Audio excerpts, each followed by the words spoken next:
Hey, so this is Jesus from Sinister Gaming, and I'm here to show you my deck list for Adagnis or Mathmech for the 2022 October format. Okay, so starting off, we're gonna be playing 3 Achichi and 3 Picari. These are basically the main searchers of the deck and can get you all the monsters and all the spells.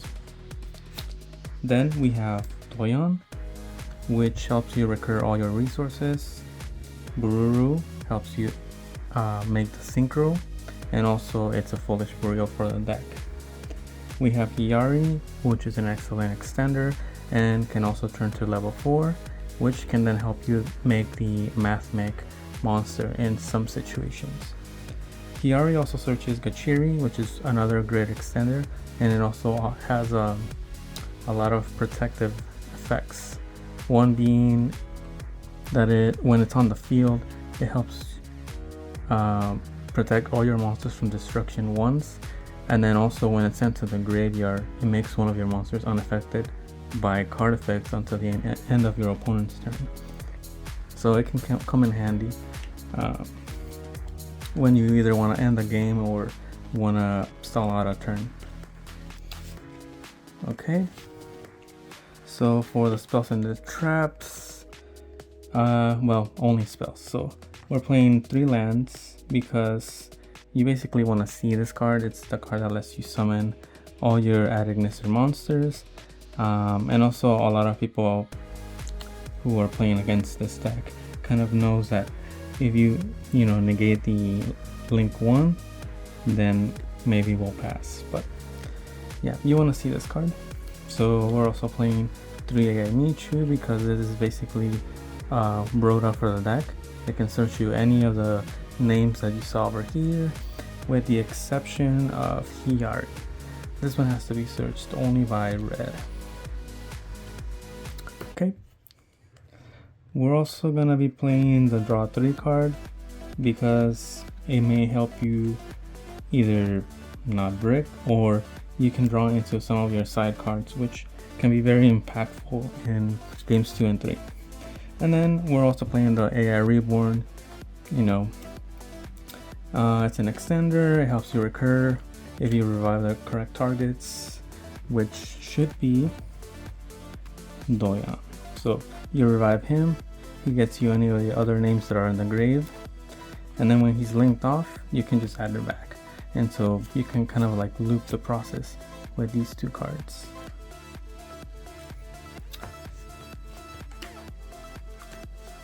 Okay, so moving along. Now I'm gonna show you the Mathmech engine. So it's not that big, but we have 3 Mathmech circulars, and so this card is pretty good for the deck in a couple ways. So when you're going first, you want to basically set up the Mathmech trap, because it becomes an extra disrupt, and maybe whatever you can kind of take out from their plays won't be able to out the arrival. And also when you're going second, you're gonna dump Sigma for cost, and that basically just becomes 2 bodies in play before you even did anything.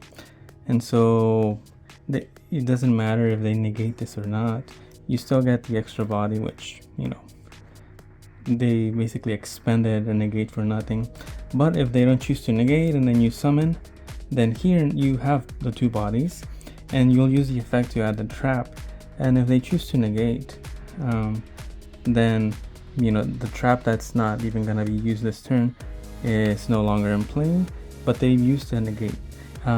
And if they did negate this, or if they didn't, then you just add the trap for the follow-up, and they kind of have to make a decision right there and then.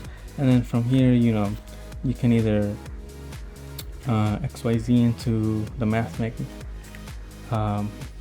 XYZ, which can let you add the 3rd body, or you can also XYZ into the Light Dragon, which then becomes a pop. and they have to respond to this as well. So yeah, so if you're going second, Mathmech circular basically becomes pretty well, not oppressive, but it adds a lot of pressure to their board. And going first, of course, you're gonna be setting up the Mathmech trap. So to continue, I do play just one name of each. So we have one subtraction, one addition, one diameter, and the sigma, and the trap, of course. And that's basically all you need for this engine. You can add more if you want to make it more consistent. You can add one more subtraction and one more addition, and that'll make you see this engine a little more. Yeah, and so the other thing I want to mention about the Mathmech engine is that when you're going second, these actually just summon themselves based on your opponent just having monsters. So basically you don't have to expend your normal summon right away. So you can do all these plays before you normal summon anything, and they have to react because, you know, you'll be adding the trap, you'll be setting up maybe a disrupt, and they have to do something about it, or their board is gonna be, start crumbling apart. So yeah, that's the Mathmech side. Okay, now for the spells, well, I'd say the staples. So the sign and mining, I used to be against this card because, you know, they ash this and kind of just, you know, lose like a lot of resources. But now that we have circular, I feel like the risk outweighs the reward, or the reward outweighs the risk. So yeah, I added this in. It helps you see either of the two engines, and it's a good consistency boost. Okay, so we're also playing 3 Dark Ruler. Basically, if you don't win the die roll, you're just gonna negate the whole board. Just make your board, break their board, make your board, and then just pass. So it's a good card. 3 Ash, just because Ash is usually good in almost every scenario, or, you know, it's almost never dead. And sometimes some strategies just lose to 1 Ash, so yeah, it's good to have. And then we're playing the 3 Imperm. It's a good card going first or second, and doesn't trigger things like triple tactics. And then the last 2 are gonna be Called by the Grave and Harpy's Feather Duster, just because this outs Mystic Mine. You know, also some random floodgates, like there can only be 1 or goes in. And then Called by the Grave is just a generic good card. Okay, so now we're going into the extra deck monsters. So we're playing 2 Infants. It's part of the combo, and also in the grind, if you want to see that second one, it's a link 1, so it's a really easy card to just summon when you want to clear your main monster zone. And that's one thing you want to do with the Antignister side of the deck, so that you are able to use your field spell. We're playing cyberse Wicked. This searches any cyberse tuner, and the thing that you should note is that you can either search for Bururu, but in some cases, if you open like too much of the, you know, of the Antignister side, you can actually just search Sigma. And the way I know that for Sigma you need to have no monsters in your extra monster zone, but if you open Hiyari, you can actually summon it, tribute off the Wicked, then search for Kachiri. It'll turn to level 4, and then you just summon the Sigma and overlay for the Mathmech XYZ, and just search circular, and then you'll have that side of the engine.